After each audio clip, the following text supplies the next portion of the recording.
Hello, everybody, and welcome to Quad Life. It's been a couple weeks, so it's time for another installment. Today, we're at the closet location, my usual filming studio over there by the fish tank. Well, I've gotten some new fish, about 2 weeks ago, I guess. Got 5 new fish, and that brought me up to 7 total. And as of right now, 3 of the new ones have died, and 2 of my existing ones have also died. So definitely something fishy is going on over there. So for now, I'm over here and avoiding that spot. So stay tuned until the end of the episode, and we'll give my co-host here a new name. Now, at the beginning of the year, I said I would maybe do some Bible commentary. That's what we're going to do in today's episode. And yeah, I know it's late February, and I'm just now getting to it. But I've always been a little bit late on everything anyway.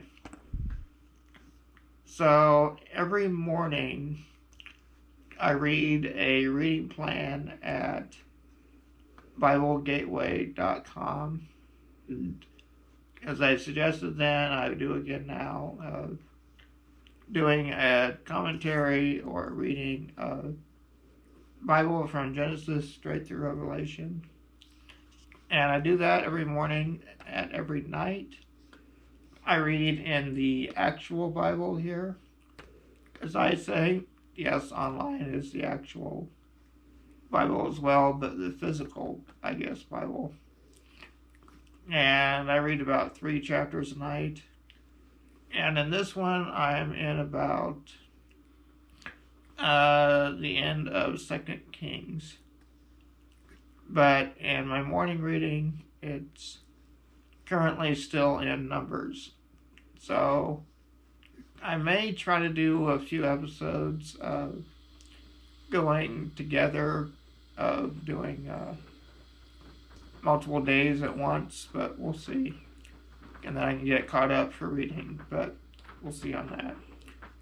But today I'm going to talk about the account of Joseph.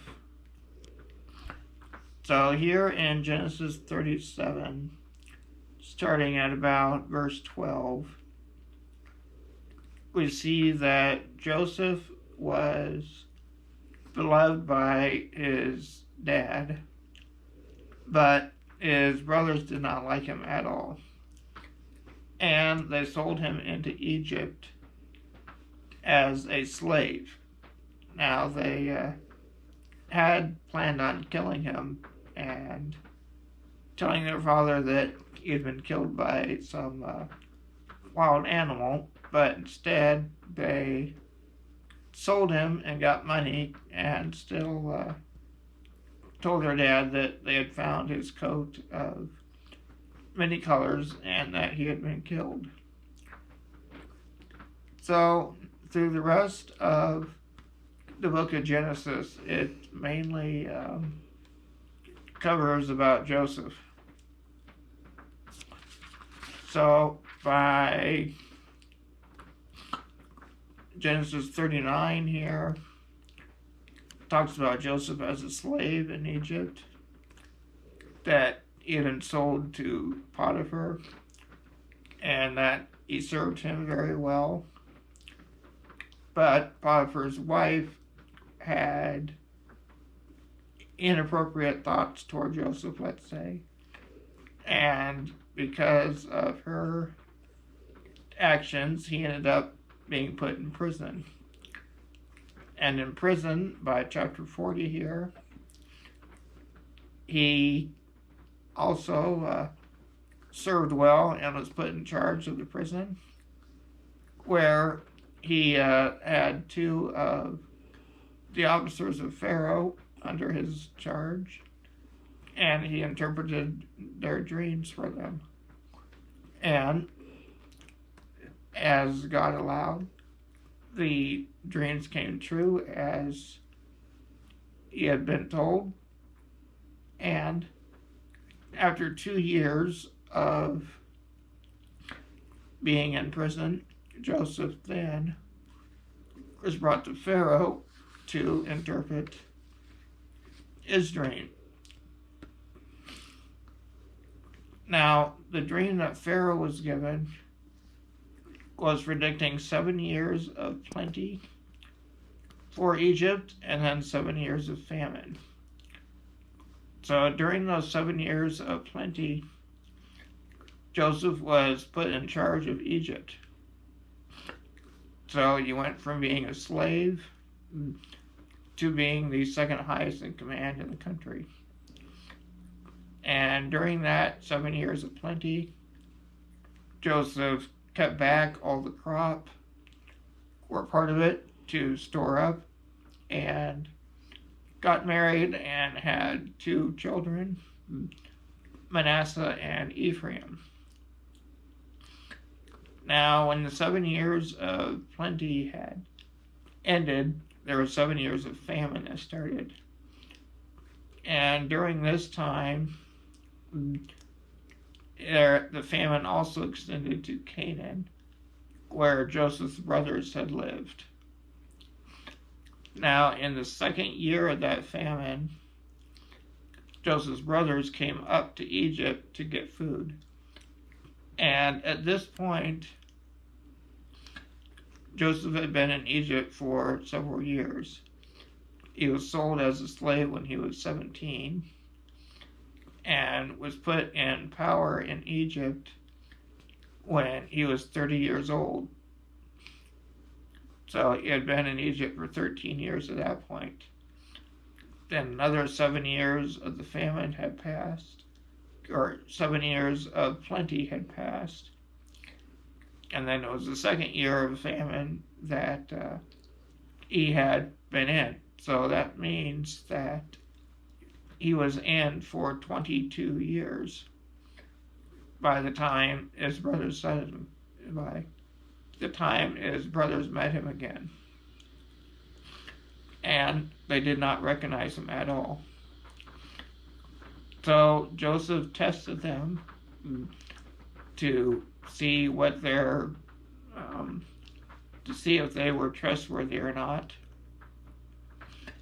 And after a series of trials, then he revealed to them who he was, and brought his brothers and his entire family, including his dad, up to Egypt to live with him and to get food. And then Joseph's family stayed in Egypt until the death of his father. At this point, we're up to Genesis 50.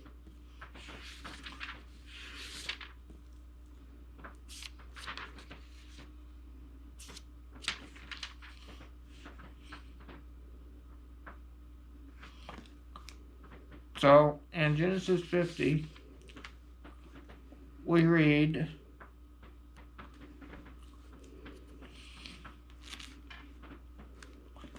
that his brothers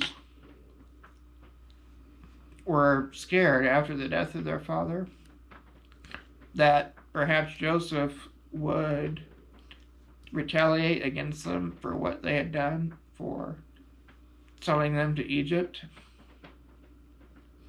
But he wanted to reassure them that it was not the case. So, Genesis 50, verse 19, Joseph said to them, "Do not be afraid, for am I in the place of God? But as for you, you meant evil against me.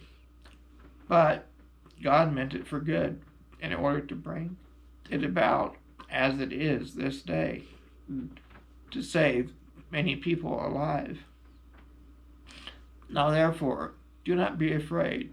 I will provide for you and your little ones. and he comforted them and spoke kindly to them.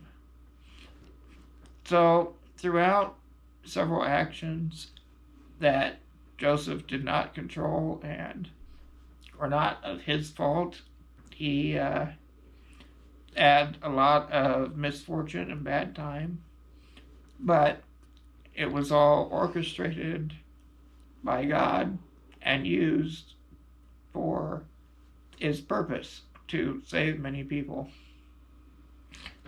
So throughout our lives, we can see a lot of bad circumstances and things that are not going well. But looking at the account of Joseph, we can see how God used the life that he was given, and it had purpose and meaning in it. So we may not always know why things happen to us, but if we stay faithful to God, we can still be used by him for different purposes. So for me, tomorrow is the 36th anniversary of becoming a quadriplegic. And for me, it's still, I'm able to be served. I am able to serve God by talking with you, and still by doing schools and talking to different places. So that's today's commentary, and now we'll get to picking a name. As promised, we will now choose the name for my co-host here, and thank you for those that submitted names. We got a good selection here, and I'll roll the dice and see what we come up with. Oop, that was a very good roll. Hold on. Well, looks like 2 is it. So that means we have amigo. So I speak a little bit of Spanish anyway. So, hola amigo, ¿cómo estás? Or, hello amigo, how are you? So, amigo here will appear in some videos this year, and we'll see what he comes up with. But thank you for watching, and until next time, thanks for watching The Quad Life.